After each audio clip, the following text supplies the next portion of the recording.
In early July of 1907, representatives from Ottawa, Kansas made the hour-long trip to Baldwin City to witness something they would never forget, a city electrified.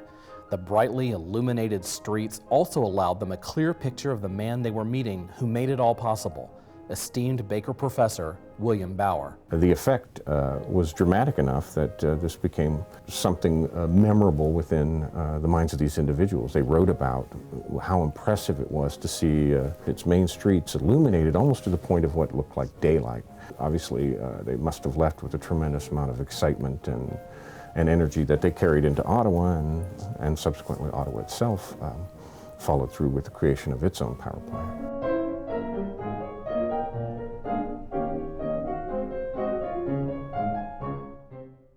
Baker was founded in 1858 by a group of Methodist ministers and civic leaders, community leaders, who wanted to ensure that their children had an education.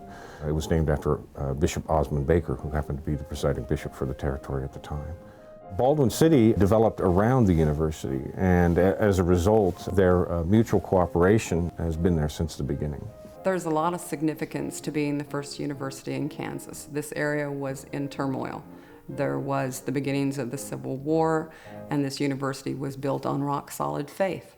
The critical issue at the turn of the century, I think, in terms of what Baker was experiencing, had to do with progressivism. The rise of the progressive era in American politics and American ideology was one that was directed toward improvement. Whatever the prevalent trends were within the country, Kansans saw themselves as the next step forward. William Bauer was a graduate of Cincinnati High School, attended the University of Cincinnati, where he received basically his undergraduate degree in engineering. To me, Professor Bauer is the epitome of a young Baker professor, smart, intelligent, on the cutting edge of technology, charismatic, and not afraid to pull a few strings to get what he needed for his students. In 1897, when President Merlin called me to Baldwin City, Kansas, it was decidedly for the purpose of building up a chemistry department. When I arrived, the physics department was a dingy room in the basement, and the equipment was very poor. To say my heart sank was putting it very mildly. I think a lot of people would have said, thank you for the opportunity, goodbye. But he wasn't that kind of individual. He saw this as an enormous opportunity for growth. During the first year, I got tired of smelling the smoky oil lamps which lighted the hall, so I decided to design a small university light plant. I told the president it would cost the university only $450 to build it, so with the aid of a student, I built the plant and had it ready when school opened in the fall. The hope was that by introducing electricity, he could remove the foul smell from being trapped in the basement of the science hall. Bauer was kind of the voice of the future. The vision of the future, I think, when he came, because he had seen what the future held in electricity. Baker's successful electrification convinced Bauer that Baldwin City should electrify as well, and he set out to prepare close Baker associates for what he deemed the next progressive step. Grandfather's name was Dr. Willard H. Garrett.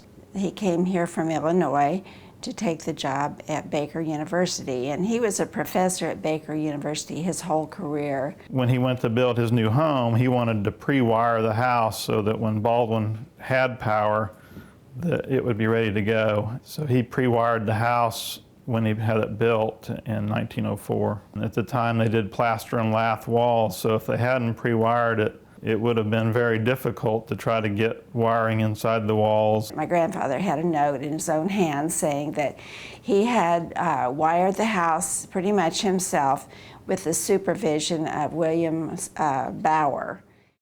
The major cities were isolated from the standpoint that they had power because they had a concentrated load and could provide the electrical service to the customer directly, whereas in the earlier days, they weren't really concerned or weren't knowledgeable about how to manage that as effectively. The same goes between the major cities and suburbs or the farms around them. You know, they really weren't equipped to send the power very far. But he had seen the benefits of electricity, and he was very much interested in doing that. And so he approached the city council about it. It is hardly necessary to argue whether we need streetlights or not. We need them and we will have them. That is all there is to it. If the city took electricity into their own hands, they would not fall under the big corporations which are only trying to gain profit. I believe that Baldwin City could support an electrical plant and be self-sufficient. It will ruin the world as we know it. Business will only be done by the wealthy who have access to it. Everyone else will be put out of business. And the next thing you know, all the kids will have it, and they'll be staying up all hours of the night just to play games. And what will it do to our churches? They'll forget all about God, who is the one true power in this life. Once you're connected to the whole world, you lose all control over your life and your community. The city thought it was kind of a fad and turned him down. Probably to prove that the technology was there and that his skills were sound, he wired the president's wife's sewing machine for electricity. And of course, this had the desired result in that all the women in town heard about it, but they also crowded his porch and garnered his time, tried to monopolize his time to wire their sewing machines for electricity, and he had to chase them away, telling them that it wouldn't do them any good if you wired their sewing machines for electricity if the town didn't have the electricity to wire them. Women in Baldwin could vote in the election, and so they voted in favor of electrification so that they could have commodities that would improve their life. Despite a close vote, Bauer's efforts were realized, and in 1906, Baldwin City approved electrification. With his guidance, the city began with lighting their downtown and continued from there. It's been a real puzzle trying to figure out how the original street lighting was done, because we don't have good documentation of that, but we have seen a photo of a street light that was hung by cabling from building to building. Distributing the electricity to the various houses took quite a bit of ingenuity, and I think that's part of what Professor Bauer provided for assisting in getting that operational. Today, the power plant has a markedly different role for Baldwin City than it did in the early 1900s, but it still maintains great importance in the community.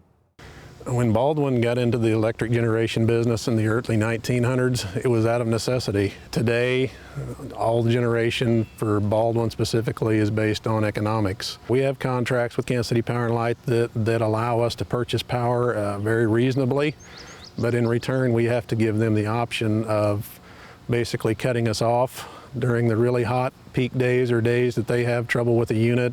That's one, I guess, characteristic that Baldwin may have over some of its surrounding communities, is we have the ability to isolate ourselves still.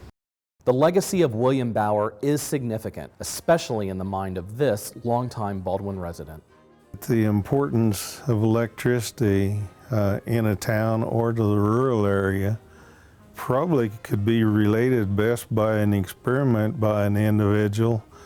If they would pick out 6 continuous hours of a day and spend it without using any electricity whatsoever, lights, food from refrigerators, the water that is brought in to drink or for toilet use, and then think about that 24 hours a day, 7 days a week. We no longer became a society where we lived in the daylight and basically slept at night.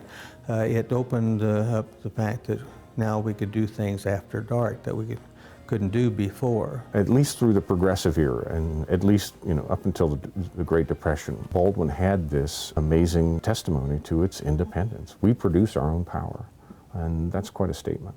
But he did a number of things like that. He built a X-ray machine, he built a camera.